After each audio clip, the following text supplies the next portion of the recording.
सिंहासन खाली करो, जनता आने लगी है। बिहार की जनता लड़ेगी, तानाशाही हारेगी। जनता को उनके रोजी रोटी, जल जंगल जमीन के हक को, पूरे देश को, देश की अर्थव्यवस्था को रोक देना।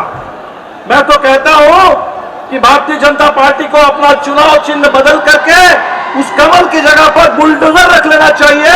और हम ऐलान करने के लिए आए हैं, ये बुलडोजर राज नहीं चलेगा। नमस्कार, लाइव सिटीज में आपका स्वागत है। मैं हूं आपके साथ प्रीति झा। जन विश्वास महारैली में इंडिया गठबंधन के तमाम दिग्गज नेता एक साथ एक मंच पर नजर आए और सभी मंच से हुंकार भरते हुए नजर आए हैं। वो तमाम तस्वीरें आपने देखी है कि किस तरीके से विपक्ष के जितने भी नेता हैं वो पीएम नरेंद्र मोदी को आड़े हाथे लेते हुए नजर आ रहे हैं और उन पर एक के बाद एक निशाना साध रहे। ऐसे में आपको बता दें तो माले के राष्ट्रीय महासचिव दीपंकर भट्टाचार्य भी पीछे नहीं रहे। उन्होंने भी बीजेपी पर निशाना साधा और कह दिया है कि बीजेपी को जो उनका चुनाव चिन्ह है वो बदल देना चाहिए, कमल छाप छोड़ के उन्हें बुलडोजर रख लेना चाहिए। क्या कुछ कहते हुए नजर आ रहे हैं दीपंकर भट्टाचार्य। 50 साल पहले इस गांधी मैदान से नारा बुलंद हुआ था, भावी इतिहास हमारा है।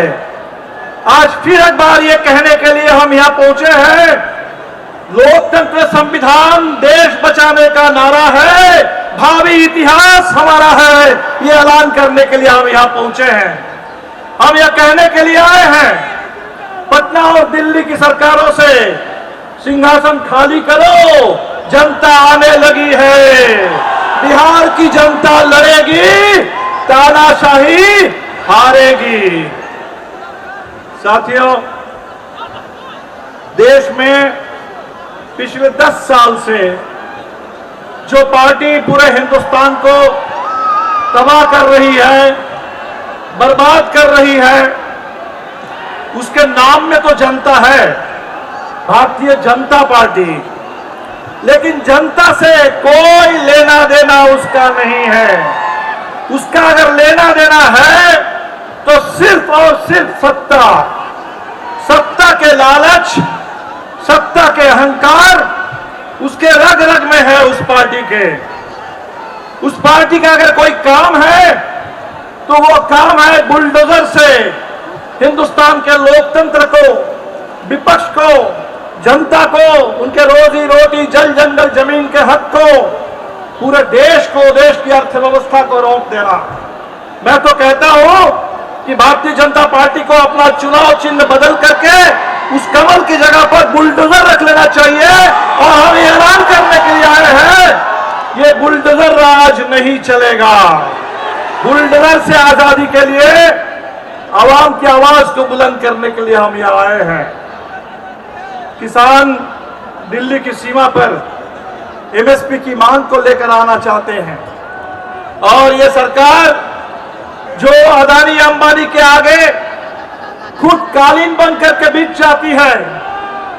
अभी अंबानी के बेटे की शादी का नजारा हम देख रहे हैं, लेकिन जब किसान आना चाहते हैं दिल्ली में तो सड़क पर बैरिकेड लगते हैं, कील ठोक दिए जाते हैं, कटीले तार बिछा दिए जाते हैं, गोली चलती है, किसान शहीद हो जाते हैं।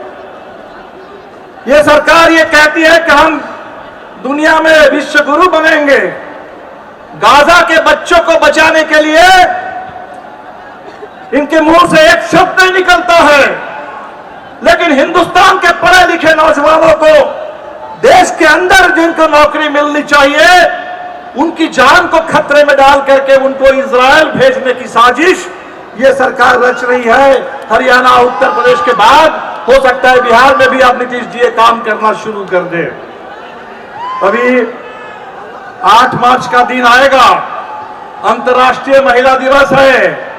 महिला सशक्तिकरण की बहुत बड़ी बड़ी बात होगी, लेकिन हिंदुस्तान में हमने कभी नहीं देखा था कि किसी पार्टी का ये काम बन जाए कि तमाम बलात्कारियों को संरक्षण देना, उनको प्रोत्साहन देना, उनको सम्मानित करना, चाहे बिल्किस बानो के बलात्कारी हो या चाहे मणिपुर में महिलाओं के ऊपर अत्याचार करने वाले, उनको संरक्षण देने का काम ये सरकार कर रही है। तो आपने सुना कि दीपांकर भट्टाचार्य क्या कुछ कह रहे थे, और वही उन्होंने यह भी कहा कि पटना और दिल्ली के सरकार कुर्सी खाली करो, जनता आने लगी है। तो ऐसे में आप समझ सकते हैं कि जहां एक तरफ तमाम विपक्ष नेता जो हैं वो पीएम नरेंद्र मोदी पर निशाना साध रहे, बीजेपी पर निशाना साध रहे, और बीजेपी को लेकर यह भी कह रहे हैं कि भारतीय जनता पार्टी में जनता तो है, लेकिन इन्हें जनता से कोई मतलब ही नहीं है, इन्हें बस सत्ता और सत्ता के अहंकार ही इनको जो है वो ले डूबेगा। ये तमाम बातें आज